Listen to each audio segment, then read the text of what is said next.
Today, we unite with a shared commitment to enhance our resilience and ensure the safety of our communities through effective disaster response and preparedness. This event underscores the importance of collaboration among government agencies, local communities, NGOs, the private sector, and international partners. Your participation is crucial in building a safer, more secure future for the province of Negros Occidental. Let us seize this opportunity to learn, innovate, and work together towards a resilient Philippines. Thank you, and Avance Negrense.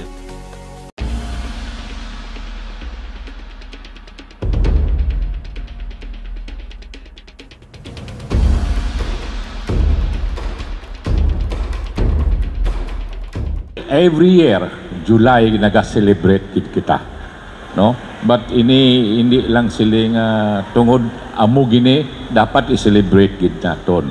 But of course ini is awareness, no? Kaya ba iban nga tao gakatabo bla, iban nga bagay nagakatabo because hindi sila aware nga amo ni gali ang konsekwensya.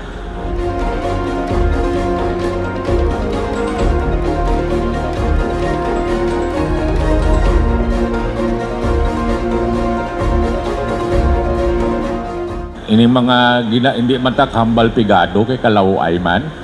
Ini ginakabos lang bala mabakal sang substandard nga kuryente tapos ludan tudo, no? Kagdugay-dugay ang aton taga Bureau of Fire madalagan dayon, no? Di blatchip, no? Laban is mga faulty wirings because sa mga substandard.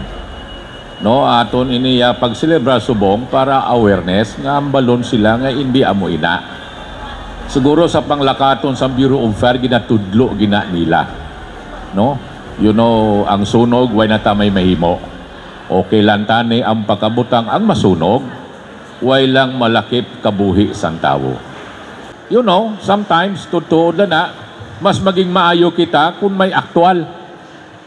No? May aktual para sa amon. Sa sini nga helikoton since 1996 pa ko, no? So dapat aware kita, alert kita nga may amo gali sini.